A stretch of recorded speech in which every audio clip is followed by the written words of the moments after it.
programa Aldeia Segura, um guia para a prevenção e atuação em caso de incêndio, teve em 2023 a sua pior edição. Só 12 localidades das 111 previstas passaram a integrar o projeto. Foi o desempenho mais fraco desde o início do programa, logo após os grandes incêndios de 2017. Para nos explicar a razão destes números, temos connosco em estúdio Duarte Caldeira, do Centro de Estudos e Prevenção em Proteção Civil. Obrigada por ter vindo até nós. Talvez devêssemos começar por explicar em síntese este programa Aldeia Segura e o seu objetivo. Muito bem.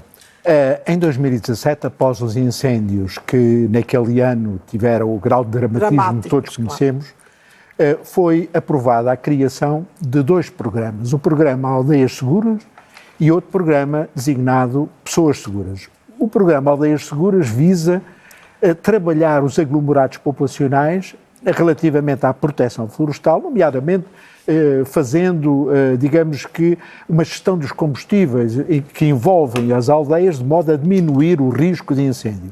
O programa Pessoas Seguras tem diretamente incidido sobre os cidadãos, isto é, promovendo cultura de risco, promovendo sensibilização no sentido das pessoas se autoprotegerem e, portanto, terem exercício de autodefesa. Portanto, são dois programas que, embora visando objetivos diferentes, confluem todos no mesmo objetivo central, que é mitigar os riscos e defender as populações das zonas que estão maioritariamente localizadas no interface entre o urbano e o florestal. E o que é que está a falhar? Bom, na mobilização das pessoas. No fundo, tem que se mobilizar as pessoas das aldeias. Claro. Este programa nasceu também a partir de um protocolo existente entre a Autoridade Nacional de Emergência e Proteção Civil, a Associação Nacional de Municípios Portugueses e a Associação Nacional de Freguesias.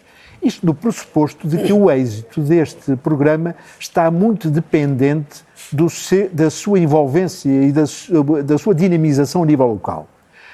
Creio que, de uma forma geral, bastará dizer que neste momento estão envolvidos 2.281 aglomerados populacionais, quando o programa estimava inicialmente em 7.000 aglomerados, até 2030. De facto, estamos particularmente atrasados, mas eu creio que há aqui dois fatores que são fatores determinantes. Um é a necessidade de dotar de equipas multidisciplinares, digamos que a gestão deste programa, que é uma responsabilidade da Autoridade Nacional de Emergência e Proteção Civil, porque o sucesso deste programa está dependente de uma realidade que muitas vezes escuramos. Nós temos um país pequeno, mas particularmente diferente. Só equipas multidisciplinares, integrando sociólogos, integrando geógrafos, integrando, enfim, áreas que são indispensáveis para adequar as estratégias, portanto, deste programa à realidade dos locais, é que ele poderá ter mais sucesso. Por outro lado... E como é que se pode arranjar essa equipa multidisciplinar? Bom, quem é que vai ter a responsabilidade de a organizar? Essa equipa tem que ser criada no âmbito da Autoridade Nacional de Emergência e Proteção Civil e, por outro lado, temos aqui um outro problema. Este programa é financiado pelo PRR, ao abrigo do programa Mais Floresta. Teve, o ano de 2023, uma dotação de 1,3 milhões de euros e, no nosso ponto de vista, ele tem necessidade de ser revisitado. Ou seja, o programa em si mesmo necessita de ser avaliado, necessita de ser identificadas as suas vulnerabilidades em termos operacionais, de modo a que, quando relançado, por um lado se adequa à realidade do território e, por outro lado, possa ter metas que sejam mais reais.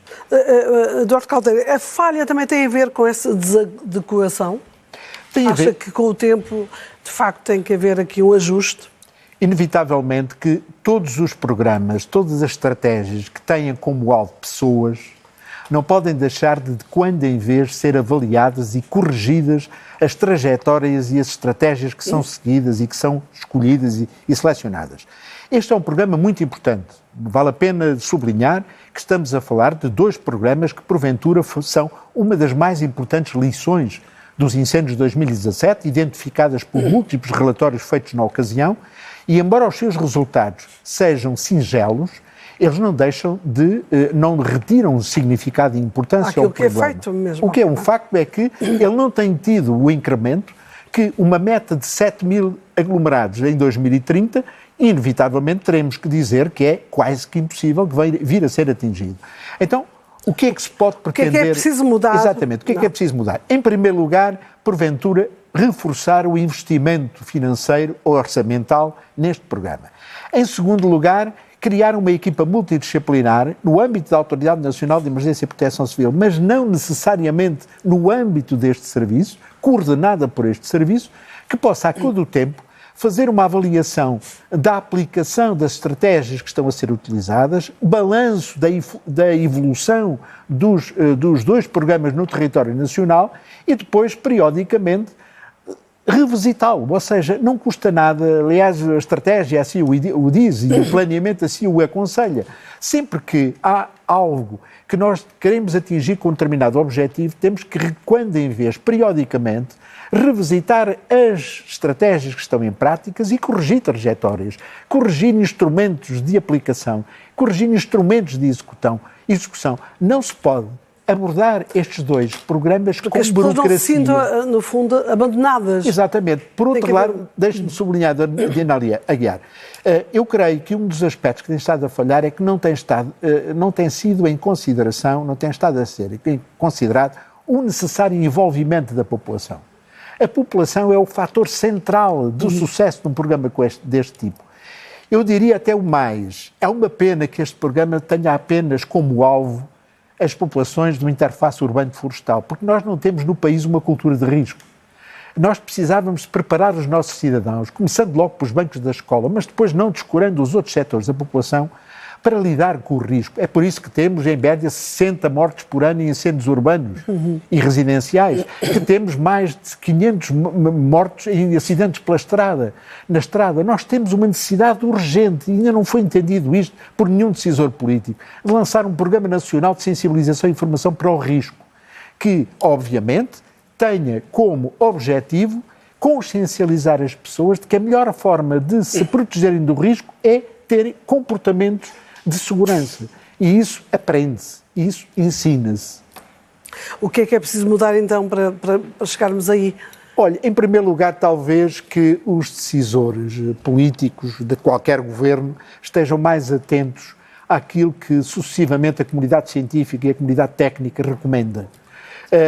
Não é possível fazer-se bom trabalho nestes domínios não ouvindo aqueles que se dedicam ao estudo e à análise permanente e multidisciplinar destes fenómenos.